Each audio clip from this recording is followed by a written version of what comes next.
જૂનાગઢ પોલીસની કથિત કરતૂતનો એક વિડીયો પત્રકારોના ગ્રુપમાં સામે આવ્યો છે, જેમાં એક બનાસકાંઠાનો વ્યક્તિ જૂનાગઢ પરિક્રમા માટે જાય છે।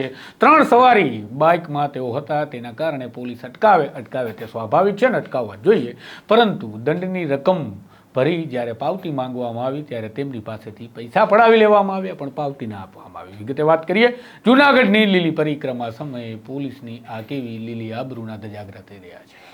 વૈષ્ણવજન તો તેને કહીએ જે પીડ પરાઈ જાનાને રે। નમસ્કાર, હું છું આપની સાથે તુષાર વસ્યા, નવજીવન ન્યૂઝમાં આપનું સ્વાગત છે। જૂનાગઢ પોલીસ અનેક વખત ચર્ચામાં આવતી રહી છે, ત્યારે હમણાં તાજેતરમાં એક પોલીસ અધિકારીઓ દ્વારા બ્લન્ડર કરવામાં આવ્યું, કારણ કે પેલા વ્યક્તિની ફરિયાદમાં તેમને જે લખાવ્યું તેના બદલે વિપરીત લખી નાખવામાં આવ્યું। આ સમાચાર નવજીવને તમને બતાવ્યા, ત્યારે આ સમાચાર બાદ જિલ્લા પોલીસ વડાએ કહ્યું કે કાર્યવાહી થશે, જે દોષિત હશે તેના વિરુદ્ધ।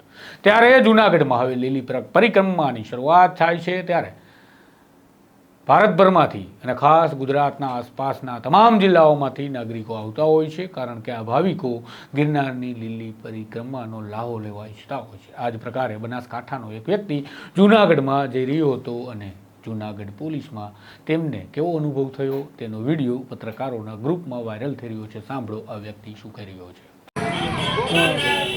શું નામ તમારું? મારું નામ બળદેવભાઈ। બળદેવભાઈ, ક્યાંથી આવ્યા તમે? બનાસકાંઠામાંથી। બનાસકાંઠામાંથી।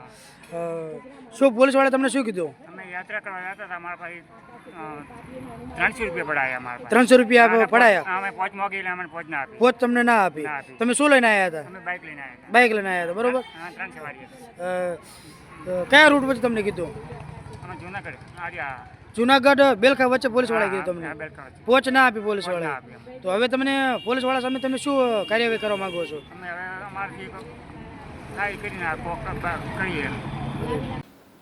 તમે જોયું એ પ્રકારે આ નાગરિક કહી રહ્યો છે કે પોલીસે 300 રૂપિયા લઈ લીધા, તેઓ 3 સવારીમાં હતા। વાત સાચી છે, 3 સવારીમાં હોય એ દોષ છે અને કાયદાની જોગવાઈ પ્રમાણે કાર્યવાહી થવી જોઈએ, પરંતુ પાવતી આપવામાં શા માટે તેમને શરમ આવી છે? આ વ્યક્તિએ નહીં માંગી હોય તો પણ પોલીસે કાયદાને સમજી અને પાવતી જ આપવી જોઈએ, પરંતુ ખેર 300 રૂપિયા પડાવી લીધા એ કોઈ મોટી રકમ નથી, પરંતુ આવા 300 દિવસમાં કેટલા લોકો પાસેથી પડાવવામાં આવતા હશે, એટલે કે ભ્રષ્ટાચાર આચરવામાં આવતા હશે, તેના સવાલો થઈ રહ્યા છે।